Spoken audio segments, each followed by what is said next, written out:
foi aprisionado nesta cela fria do segundo andar da penitenciária. Lá na rua eu via quando um jardineiro plantava um ipê e ao correr dos dias ele foi crescendo e ganhando vida enquanto eu sofria. Meu ipê florido junto à minha cela hoje tem altura de minha janela. Só uma diferença há entre nós agora. Aqui dentro as noites não tem mais aurora. Quanta claridade tem você lá fora.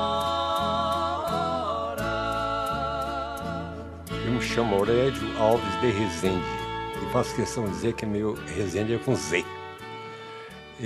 Nasci no município de Pires do Rio, Goiás, mais precisamente na fazenda Buracão. Meus pais eram agricultores e nasci no dia 2 de março de 1936. Naquela época, meu pai dedicava muito era a confecção de coisa de couro, cabresto, laço, peias, etc., etc., que vendia para os próprios vizinhos que tinham, né? Na época era pouca gente, mas ele vendia, partia disso aí. Ele fazia tudo manual. A única ferramenta que ele tinha era um canivete, marca Solinger, alemão, que eu diria assim que era igual a uma gilete. Essa era a ferramenta dele. O restante era tudo manual. E ele teve pouco estudo. Porém, ele sempre foi muito assim curioso, dedicado. Tudo que ele fazia, ele procurava a perfeição. Ele estimulava a gente a trabalhar. Ele dizia o seguinte: olha, trabalhar é a única fonte que eu conheço, ele dizia, que eu conheço, que a pessoa permanece com o nome limpo, né? É a honestidade. Então, trabalha, os filhos que tiver aparecer pela frente, enfrenta e nunca aproveita, nunca se aproveita de uma oportunidade que porventura venha acontecer. Só tínhamos como vizinho uns primos, outro fazenda vizinha, né? E a gente só podia se encontrar ou brincar com eles na época depois da nossa obrigação cumprida, que meu pai cobrava e não liberava tempo para esse segmento, né? Que era a diversão, a brincadeira. Então era muito resumido, não tinha quase nada que se aproveitava naquela época. Depois mudamos para Anápolis, em 1950. A gente veio para lá. Até então, meu pai vendeu aquela propriedade e o intuito, dizer assim, que era para nós estudarmos. Éramos 3 irmãos, dos quais eu sou do meio. E, na verdade, acabamos não estudando coisa nenhuma. Ninguém se formou, ninguém chegou ao máximo, não, né? Contudo, a gente aprendeu a trabalhar, pelo menos, né? Meu pai fazia muita questão que a gente tinha que ter uma profissão. Meu pai contraiu hanseníase. Naquela época que surgiu essa doença, foi uma comissão, não diria comissão, foi um médico com um enfermeiro naquela região ver quem tinha essa doença. Né? E quando examinou, meu pai, contra ele, realmente ele tinha essa doença. Mas veio internado na colônia Santa Marta, em Goiânia. Inicialmente ele veio sozinho. E ficou minha mãe, eu e o Homero éramos pequenos, e ele pediu a um tio nosso que ajudasse a minha mãe a cuidar da fazenda e do rebanhozinho, que não era grande coisa, mas a gente produzia leite. Tempos depois, um ano e pouco que ele estava em Goiânia, ele soube de alguma coisa que não agradava. Que o rebanho não estava bem cuidado, os pastos estavam se acabando, não havia cerca. Ele foi lá e resolveu vender a fazenda. E ele continuou internado. Meu irmão também, infelizmente, contraiu a mesma doença. Eles não concordavam que um pai doente e um irmão também, o outro irmão não tivesse a mesma doença. Então eu servi de cobaia. Eu fui para uma observação, muitos anos, internar ele, fazer exame vascular, tudo que você pensar numa pessoa, e felizmente não foi encontrado nada. Minha mãe, que tinha muita garra, e conseguiu que a gente chegasse a um ponto melhor, né? Graças ao trabalho dela, porque ela é muito dedicada, é lavadeira de roupa para os outros, mas conseguiu que a gente chegasse ao ponto que chegamos. O meu irmão mais velho era um bom alfaiate e eu optei por sapateiro. Eu sou um sapateiro profissional, porém muito ruim, porque eu fiz mais no sentido de agradar meus pais. E eu não tive sucesso, é claro, né? Meu pai, eu sendo sapateiro, ele disse assim, olha, eu vou montar uma sapataria para você. Eu trabalho de empregado na sapataria São Manuel. Eu vou botar uma sapataria para você. Então ele alugou, o Sotoninho alugou, que meu pai estava lá, Rua 3, número 5, no centro de Goiânia, vizinha Rádio Clube de Goiânia, na época era lá, no centro, sabe? O concerto de Calçada Resende. O que acontecia? Chegava aqui pessoal, calçado, eu prometia, por exemplo, para amanhã, às 2 horas da tarde, né? Mas aí o que acontecia? Chegava o pessoal do futebol, durante o dia. Olha, vou jogar bola, tantã. E eu fechava a sapataria e jogava bola quando eu atendeu o do almoço, que era perto. Calcula o que deu. Claro que não podia dar certo, né? Ué, fechei a sapataria. Não tinha dinheiro nem para eu comprar o aviamento depois. Não tinha. E o pessoal passou a não acreditar, porque, eu ia lá buscar o caçada fechado.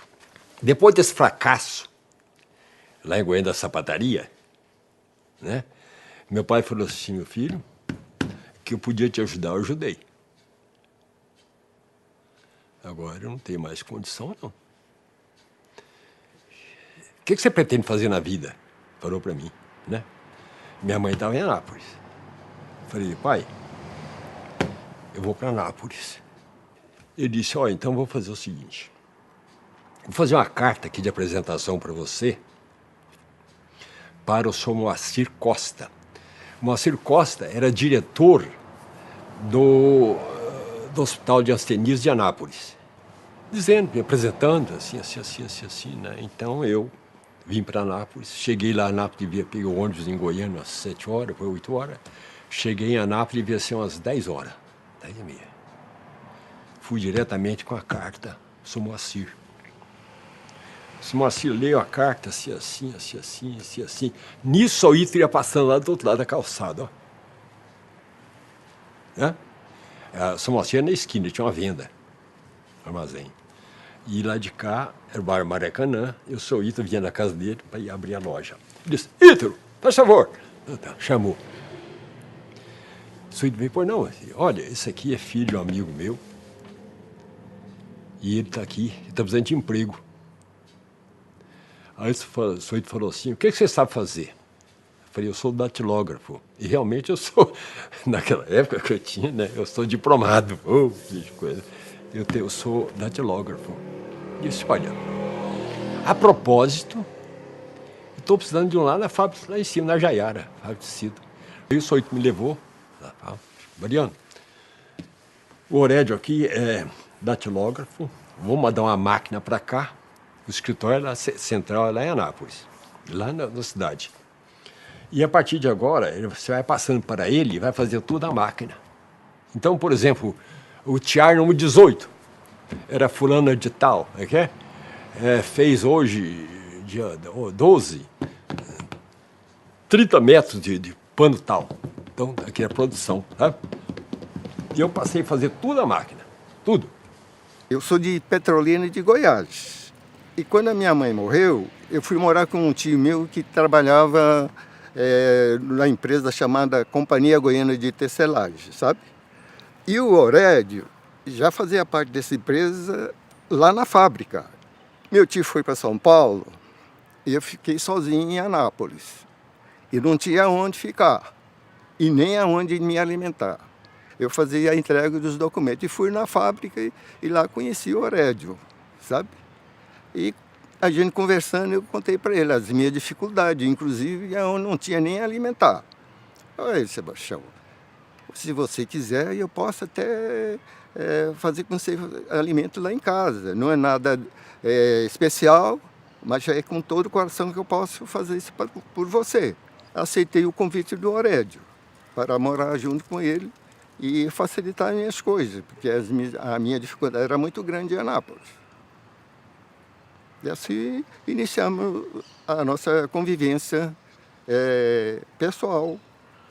Mas o seu Ítalo, que era uma pessoa, eu devo tudo a ele, ele percebeu que está muito difícil para mim, certo? Estava difícil. E ele tinha uma fábrica de móveis, inclusive carroceria de caminhão, chama Itana Artefatos de Madeira Limitada. E, felizmente, ia tudo bem, até que surgiu como a indústria de automóveis, e a indústria S.A. era num prédio só, grande, um armazém, né? Ele quis tirar a exigência da Chrysler, a parte automotiva dali, separar. Aí foi que ele construiu, no Alberto Bode Carvalho, no 144, aquele prédio que até hoje está lá.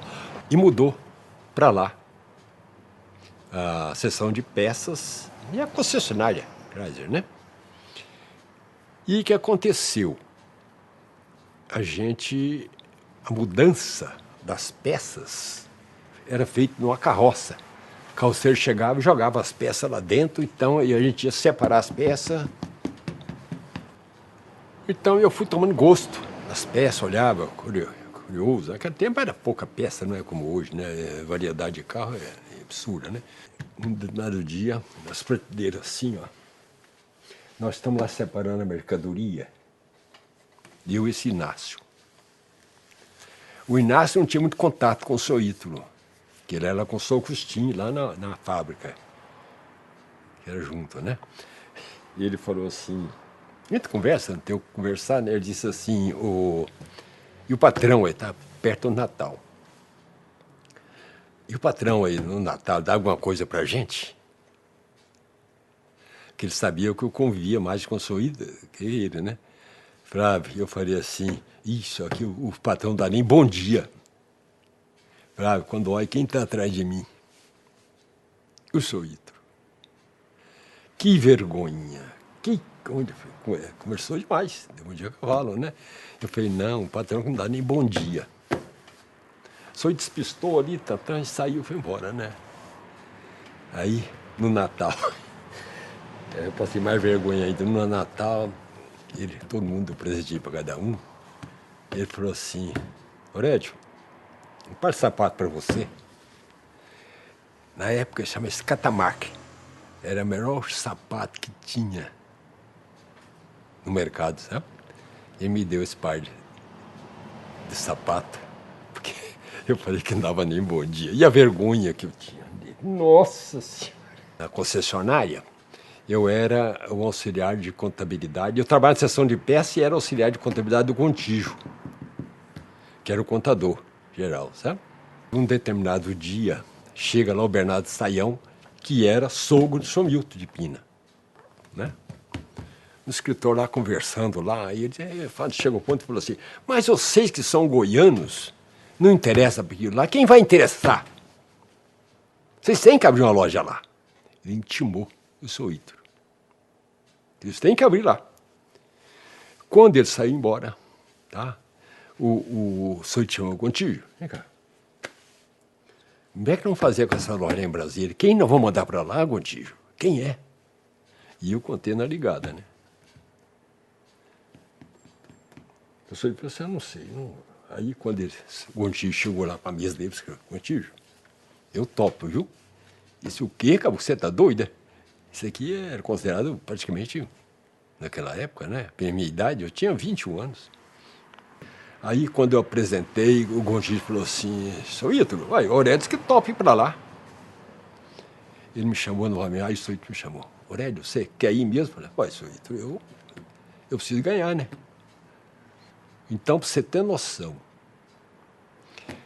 quando ele designou que eu viesse aqui com o Gontijo e apresentasse ao Bernardo Saião, para demarcar onde seria a loja lá no Bandeirante, aí já, como ele tinha lá em Anápolis uma fábrica de móveis, de madeira, de abacuado, foi mais fácil. Foi lá, ele desenhou, conheceu o barraco lá, encheu o caminhão de madeira lá e veio fazer o barraco lá na 1970. Nessa altura, eu cursava a 4ª série lá em Anápolis. Então, terminou, eu voltei a Anápolis, fiz os exames do primeiro semestre. E no dia 12 de julho de 1958, eu aqui cheguei, já tomando conta da loja. Tristeza total, não tinha conhecido, não tinha nada, mas eu tinha dado minha palavra que vinha, né? Era uma desilusão, você só via barulho de máquina, de noite trabalhando, e sozinho. Um dia, eu estou lá, sentado lá na porta da sala, aquela fotografia que você tem na madeira lá, né? Ali fora, ó, quem vai passando lá, lotado ali, ó, o Batista. E o Batista estava junto lá, ele no colégio estadual também, né, em Anápolis. Ele disse, ei, Batista, ei. Eu digo, mãe, cara, você tá aí, vem pra cá. Eu falei, Batista, o que você vai fazer aqui, Batista? Eu vim fazer uma visita aqui pra minha irmã, mas vou voltar amanhã. Eu falei, não vai não, caboclo, você vai ficar aqui. Não, mas eu não tenho emprego, não tem. O gerente da Souza Cruz, Abílio de Moraes, a gente comia no mesmo boteco, na mesma pensãozinha lá, sabe? Eu cheguei perto do Zabílio e falei, Zabílio, arranja as fichas pro Batista aqui. Eu falei, ué, estou precisando de gente lá mesmo. Ou seja, o Batista se empregou naquele dia, já estava empregado. Porque quando ele decidiu, aí ele passou a morar comigo lá no barraco, na segunda vez, 1970, né? E ele trabalhava no Souza Cruz, era perto um do outro, sabe? Então a gente pegava marmita para um, a gente inteirava com pão, com banana, alguma coisa assim, para enganar, para a gente fazer um pezinho de meia. E lá nós permanecemos com essa filial até 1961, quando o Jânio Quadro resolveu acabar com aquela cidade. E, na época, nós optamos por Taguatinga, metade da loja, e aqui para 514 Sul, a outra metade. O primeiro prédio foi esse aqui, ó. Esse foi o primeiro. Que nós, na verdade, não éramos inquilinos ali do segundo prédio ali, que era do Pininha, um dos cunhados do seu Ítalo. E aqui, esse terreno aqui, é do Expresso Mineiro. E um dia, chega o Ismael, que era um corretor, que trabalhou na Indospina, lá em Anápolis, falou, Aurélio, fala pro Ítalo comprar esse terreno aqui assim. Eu era empregado. Aí, o Ismael conversou com o Ítalo, conversei, Ismael, mas ele não topou, não. Ele disse, por que você não compra? Faz um plano. Ele falou assim, faz um plano você para pagar isso aí dentro de um mês. Naquela época a gente vendia muito. Eu tinha uma reservinha até boa no Banco Crédito Real, Minas Gerais. E eu fiz uma proposta. Sábado eu dou tanto. E no dia 30 eu dou o resto. Devolvo para o Sr. João. Aí o Sr. João falou assim, não, se ele cumprir isso aqui dentro do mês, quem eu preciso do dinheiro é para o fim do mês. Aí eu fui a ele, né, Sr. João, e comprei o terreno para a Indospina. Aí o Sr. Ítalo veio cá no final do dia, Sr. Ítalo, eu comprei aquele terreno lá. Como? Comprou o terreno? Comprei. Como? Pagou que jeito? Falei, paguei. Tá pago. E é da Indospina. E o Sr. Ítalo, contei para ele da forma que eu tinha pago, né? Aí a construção. Pensou, Ítalo, vamos dar um jeito de construir aquilo lá? Não, Fred, não conta comigo não, porque lá é nada ruim, não sei o que tem, aquela moleza sem jeito, assim, né? Aí eu chamei um projetista, fez um projeto desse prédio aqui, assim, o projeto, né? Eu falei, eu vou enfrentar isso aqui. E vou no subsolo. Tinha uma firma chamada Terra Nova, que era minha cliente, e tinha uns 8 caminhões por aí, tinha para mecânica, né? Aí eu combinei com ele, com esse Terra Nova, para ele vir fazer escavação aqui no terreno, né? Para me pagar em peça. Os caminhões. Ele topou o negócio. Aqui era o pneus ok, ó, de lado aqui, ó. Era uma Alzora, depois o Décio foi embora e alugou o pneus ok. Quando essa máquina entrou com o dedo, e saía caminhão, e buraco, começou a estourar a parede do homem que não tinha. Chegou o pneu, caí de lá do meu subsolo aqui, ó. Demorei 2 anos para construir aqui, que eu construí com recurso próprio. Não, aqui teve, no final, o Dr. Paulo Emílio Malheiros, foi o primeiro presidente do BRB, fundador do BRB. Um dia, no sábado, ele vem aqui fazer uma compra aí para a fazenda. Falei, doutor Paulo, vem ver aqui que nós estamos construindo aqui, assim. Trouxe aqui, já está no esqueleto do prédio, sabe? Esqueleto. Ele disse, você está tocando que jeito? Falei, doutor, recurso próprio. E estou apertado. Disse, e por que você não tira dinheiro lá no banco? Do BRB?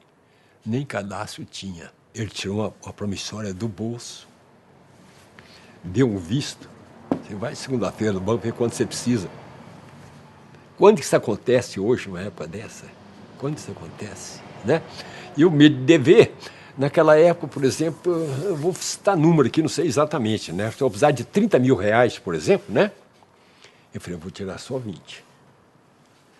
Fui lá e tirei os 20 mil. Aí eu dei uma embalada boa aqui no prédio. E, posteriormente, isso aí custou que eu comprei a fazenda dele. A Indaiá foi dele que eu comprei. Aí o sócio foi com a época que o seu Ítalo me deu a oportunidade de entrar na firma, né? Me dando 50% para me pagar com o movimento da firma, que eu paguei. Teve 2 trincheiras de luta que eu acompanhei. Primeiro foi a separação, não foi fácil, com 2 filhos adolescentes. E depois o seu Ítalo, porque o seu Ítalo era um sócio que ele com os filhos vinham aqui rotineiramente levar dinheiro e muito dinheiro. E um dia ele me falou, ainda vou resolver esse problema. Até que ele um dia me confidenciou que tinha proposto a compra, fez um sacrifício heróico de comprar a parte 50% da Induspina, não era fácil não. Apesar dele ter construído o prédio, ter feito tudo, mas era 50% do outro. Em uma época que ainda dava, hoje já acho que jamais daria para fazer uma jogada dessa, né? Ele me deu 2 anos para me pagar. O outro 50%. Né? E falei assim, gente, olha, eu acabo de assumir uma dívida violenta. O patrão me deu 2 anos para me pagar, mas eu quero pagar no 1 ano e meio. Para isso, nós precisamos arregaçar a manga e trabalhar. Se antes você não estava trabalhando muito, vou trabalhar muito mais. E realmente a gente não trabalhava, viu? Mas trabalhava mesmo com boa vontade, cada um dando o máximo de si para a gente cumprir aquilo. Tanto é que eu paguei 1 ano e meio. Realmente eu tenho que pagar a dívida em 1 ano e meio. Hoje, uma das coisas que você, regra geral, todo mundo quer levar vantagem, né? Em todo setor, quando você pisar, alguém quer levar vantagem, só você. E antigamente não, o pessoal que acreditava em você, acreditava no seu potencial, na sua presença, no seu lado bom da vida, né? Eu cito sempre o caso do seu Ítalo, mas um homem daquele, se veio acreditar em mim, num goiano do interior. Tudo que eu fiz, tudo, porque ele acreditou em mim. É que me mandar para cá, para Brasília, na época, eu não tinha grande experiência, não tinha assim, mas ele foi acreditando e me incentivando, sabe? O seu Ítalo foi uma pessoa assim na minha na minha vida fora do comum. Fora do comum. Quando o seu Ítalo morreu, eu senti na obrigação de dizer, dona Marília, em que eu posso? Nessa altura, não era sócio, já tinha pago, já tinha tudo, né? Ela falou assim, Aurédio, faça o que você puder fazer. Então, a dona Marília, eu, na medida possível, eu dei um apoio para ela, certo? Dei um apoio para ela. A mãe da Regina já era conhecida. Eu ia visitar a Maria, ela era interna lá. E, de vista, conheci ela também, a Lenice. Mas no dia 22 de abril de 1960, eu fui acidentado aqui em Brasília. Eu e o Batista. E me levaram lá para aquele hospital do IAPI, do Bandeirante. Quem era lá era a mãe da Regina, sabe? E aí, cuidou bem de mim, foi aí que o negócio. Tivemos o Júnior, meu filho, e a Regina. Meu pai, quando a gente era pequeno, eu e meu irmão, saía daqui do plano para ir com a gente lá em Taguatinga, na Vitamina Central, para a gente comer coxinha com frappé de amendoim. Ai, mas era muito gostoso. Quando eu era adolescente, todo final de semana a gente ia para a fazenda. E aquilo lá eu ficava chateada, porque eu queria viver um pouco aqui na cidade. Mas a gente ia na sexta-feira e voltava no domingo. Porque meu pai sempre gostou muito de fazenda. Só que lá ele sumia. Só vinha aparecer na hora do almoço e depois sumia de novo, só aparecia na hora de vir embora. Isso tudo trabalhando, porque ele é muito trabalhador, uma pessoa muito honesta. Quando eu libertei, porque meu desquite foi litigioso, né? Se não fosse um Dr. Chagas aparecer na nossa vida lá, eu acho que eu estava enrolado. Dr. Chagas Mero foi o seguinte, ele era um criador também de gado gir, porém bem fraquinho, né, em relação ao meu rebanho, né? Eu sempre estimulava ele, né, e levava nas exposições, sabe? E ele foi tomando gosto. Aí, quando realmente eu parti para ter o serviço dele, né? Ele disse, um dia, vem cá, você nunca faz para mim mentir, viu? Ele falou para mim, você nunca minta. Seja qual for a situação, eu quero saber a verdade. Que meu êxito vai depender da sua sinceridade. Ele havia se separado e aí ele começou a me paquerar. Como eu dizia naquela época, né? O Zé Alberto queria me paquerar, estava querendo me namorar também. E aí o Zé Alberto falou, mas o que eu tenho que você não me quer? Não, deixa pra lá, aquela história toda, né? Aí quando ele ficou sabendo, ele deu várias gargalhadas. O Molina, que é tio dela, era cliente aqui da loja, sabe? E ele é do SLU. Ele falou assim, Aurédio, arranja um serviço aí para uma sobrinha minha. Empregou e foi, né? Um dia eu fui lá, depois do almoço, expediente sábado, eu falei, Ana, quer dar uma volta, quer passear, não? Né? Vamos. Aí fomos aproximando cada vez mais. A criatura, assim, parece que veio preencher.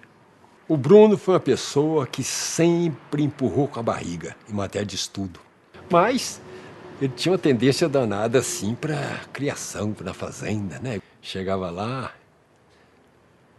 ele participava, ele vivia, sabe, assim. Uma coisa que ele sempre deixou claro que fazenda não é diversão, é só para trabalho. Sempre deixou bem claro pra gente, desde pequeno, que fazenda é lugar de trabalho, não é diversão. Eu comecei a trabalhar com 14 anos na loja, começando de baixo.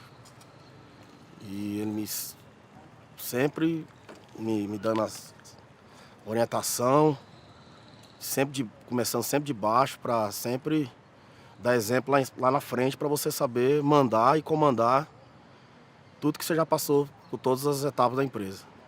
Fravo sempre levou a sério a matéria de estudos. Infelizmente, você chegou onde chegou. Meu pai me ensinou a acreditar e a sustentar o que a gente quer até o fim. O valor da honestidade para mim é muito importante também, como que eu também aprendi deles.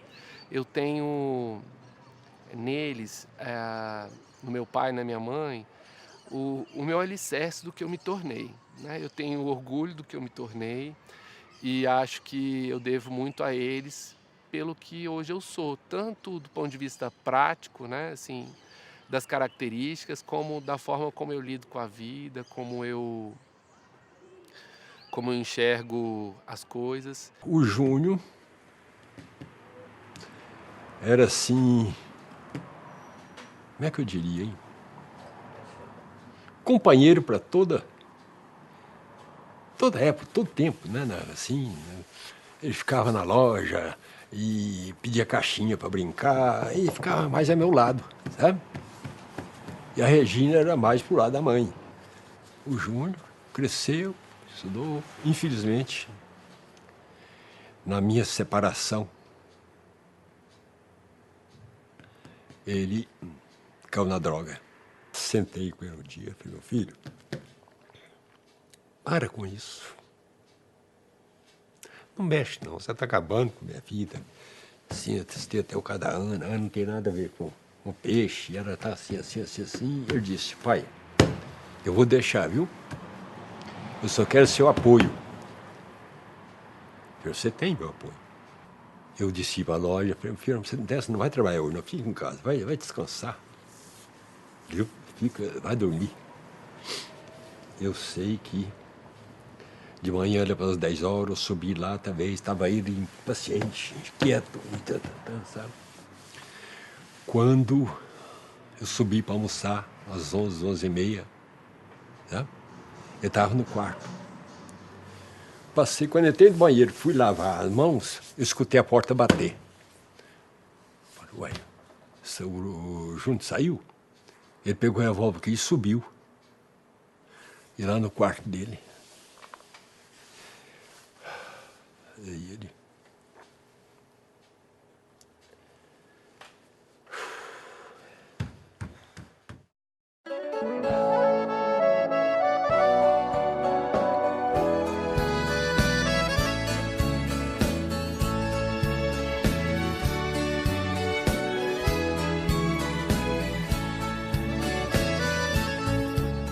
Voltando pra minha terra, eu renasci. Nos anos que fiquei distante, acho que morri. Um determinado sábado, lá na loja, chegou um senhor cujo nome, Paulo Lemiro Malheiros, que foi o primeiro presidente do BRB.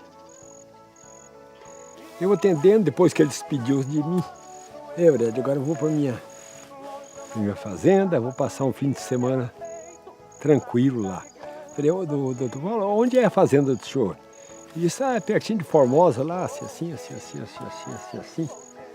Ele disse, você não quer ir lá conhecer, não? Passar o fim de semana lá? Ele disse, olha, você está me convidando, eu vou.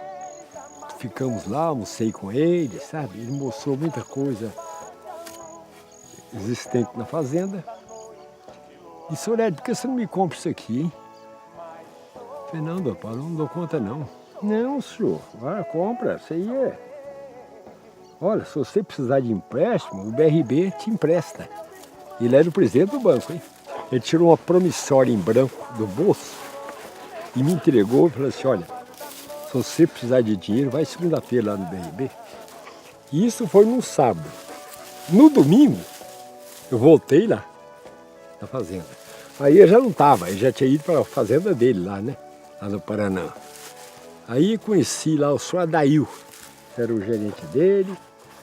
E eu falei, senhor Adail, eu posso andar aí na fazenda? Ele disse, quer que eu arreie um cavalo para você? Eu falei, não, eu gosto de fazer de pé. Confesso que naquela noite eu não dormi, pensando, será que eu vou comprar? Será que eu dou conta? Aí na segunda-feira eu decidi, falei, não, eu vou comprar. Tão logo eu assumi a fazenda, o senhor Gaudêncio, que era o vizinho, que era mais próximo da estrada ali, ó, né? foi me fazer uma visita lá, já na outra semana. Quero te vender um gado, viu? Falei, que gado? Isso, um gado gir, registrado. Então comprei, era mais assim de vaca, devia ser umas 23 vacas, se eu não me engano, e o touro.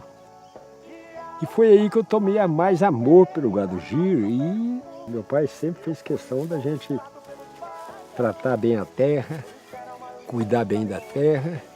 Isso ele ensinou para mim e o Alberto, meu irmão. Então, para mim, aquilo lá caiu do céu para mim. Me senti realizado naquela fazenda. Mas aí foi que, com 23 vacas que eu comecei, elas aumentaram, foram aumentando. E eu, não queria vender, senti a necessidade de comprar outra, mais terra, né? Foi aí que surgiu aqui, Santa Rosa. Eu chorei ao ver meus pais, meus irmãos vindo ao meu encontro. A felicidade misturou meu pranto com o orvalho da noite desse meu lugar.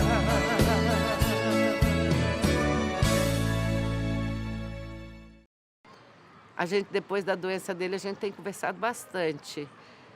E ele disse assim para mim, olha, você foi o maior achado da minha vida. E eu fiquei muito feliz em ouvir isso, entendeu? Me marcou muito. Existe cura, né, para o câncer, né? Está dizendo que existe cura para o câncer. O exemplo é meu caso. Linfoma das células do manto. Olha que nome danado, né? Eu quis saber o que é isso aí. É no sistema linfático. E o sistema linfático é nada mais nada menos do que a nossa defesa.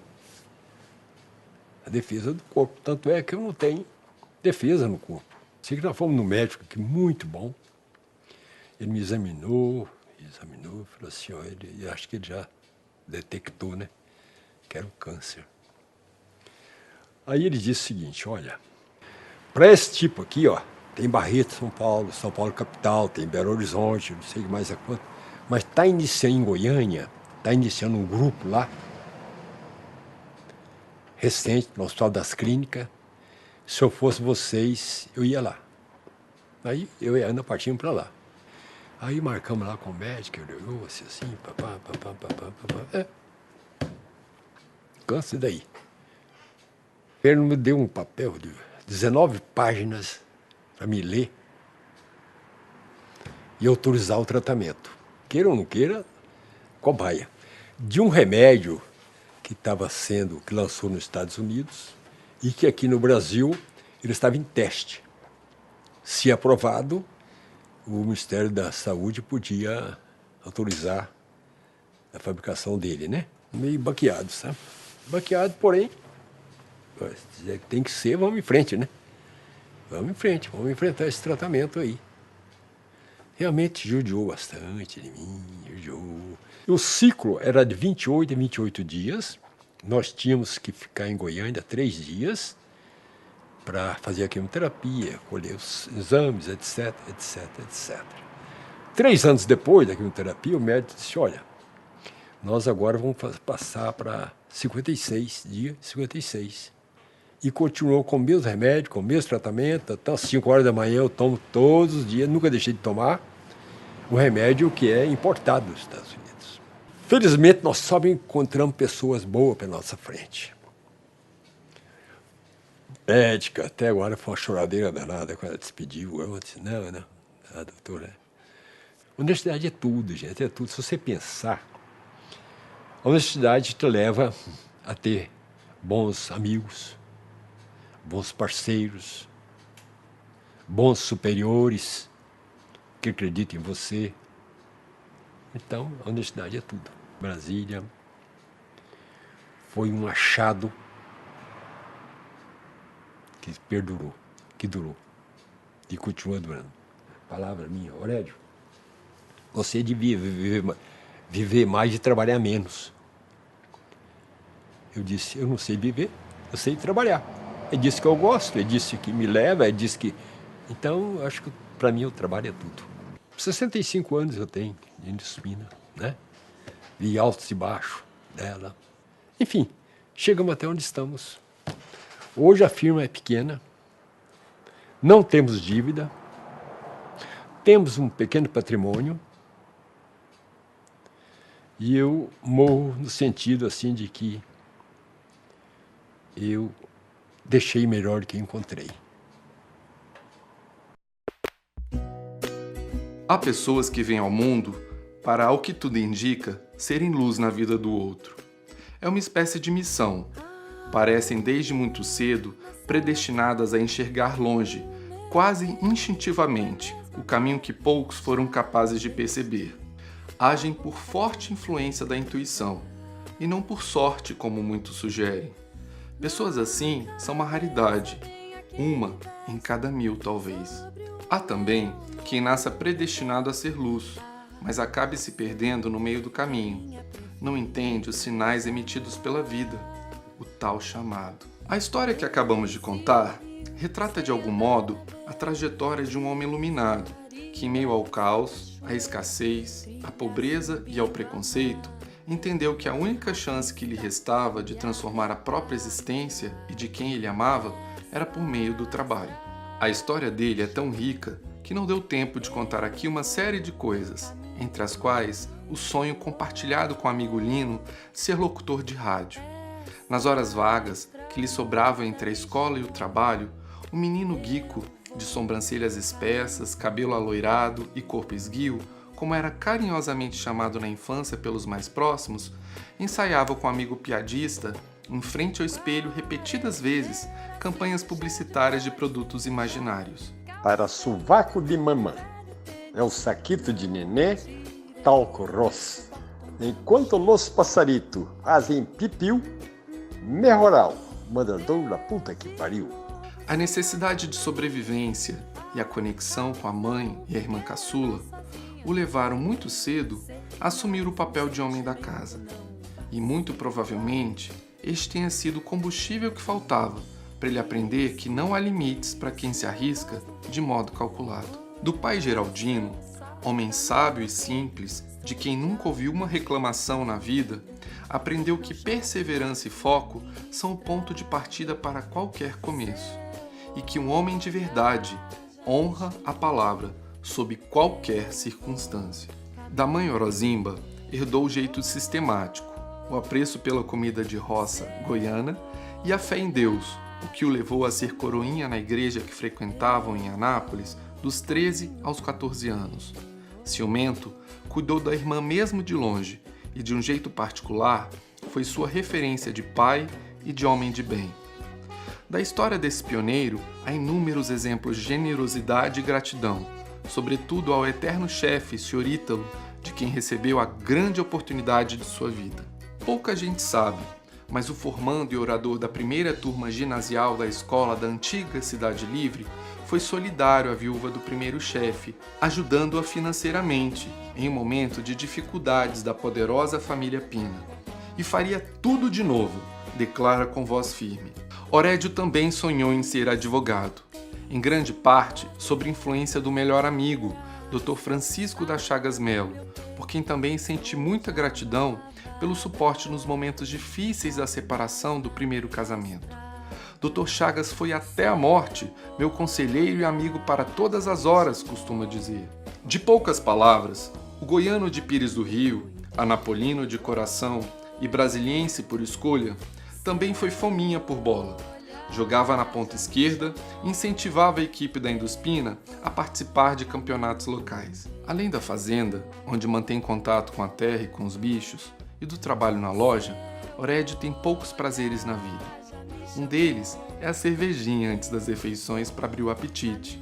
Outro é brincar com o bisneto Dudu, com quem parece ter ligação de outras vidas. Dudu, tá na hora do remédio do vovô, diz ao bisneto, criado como filho, conclamando-o para o exercício do olhar para o outro.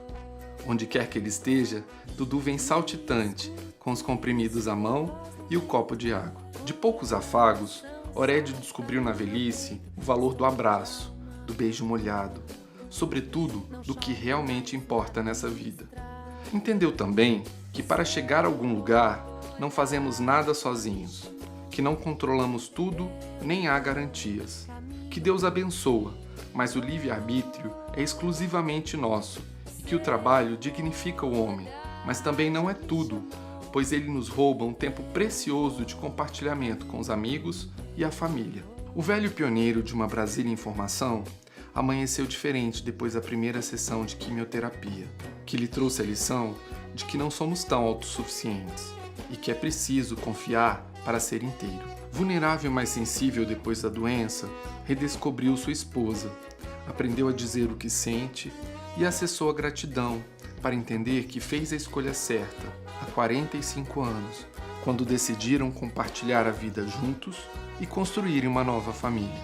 Aliás, é com a companheira de todas as horas que ele confidencia no amanhecer de quase todas as manhãs suas ideias, angústias, descobertas e inseguranças. É o momento deles, instantes em que suas almas parecem convergir numa só. Há, porém, muito tempo ainda para aproveitar a vida, Sr. Édio. Sonhos engavetados, abraços pendentes e muitas novas descobertas esperando por você. A vida é isso. Ela nos mostra que todo dia é dia de renovar o nosso destino e que é possível, se estivermos abertos, voarmos cada vez mais alto. Eu vou caminho pro interior.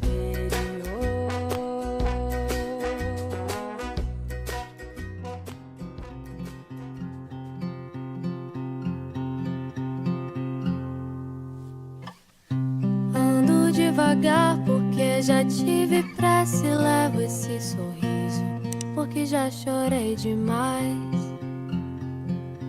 Hoje me sinto mais forte, mais feliz, quem sabe só levo a certeza de que muito pouco sei ou nada sei. Conhecer as manhas e as manhãs, o sabor das massas e das maçãs. É preciso amor pra poder pulsar, é preciso paz pra poder sorrir, é preciso a chuva para florir.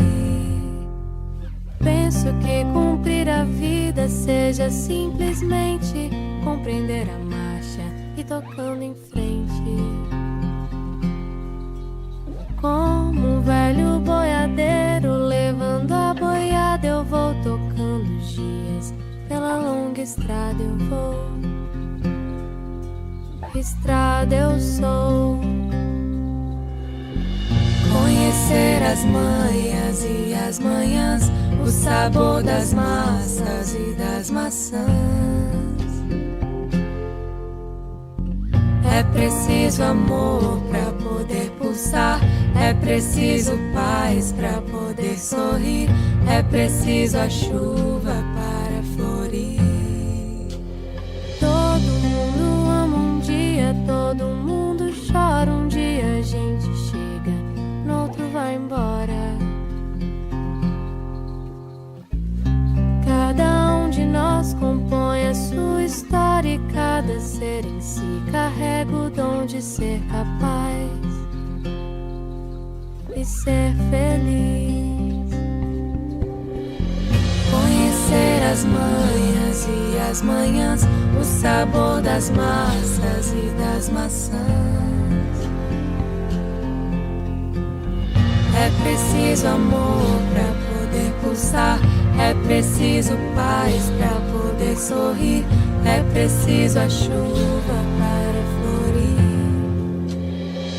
Conhecer as manhas e as manhãs, o sabor das massas e das maçãs. É preciso amor pra poder pulsar, é preciso paz pra poder sorrir, é preciso a chuva para florir.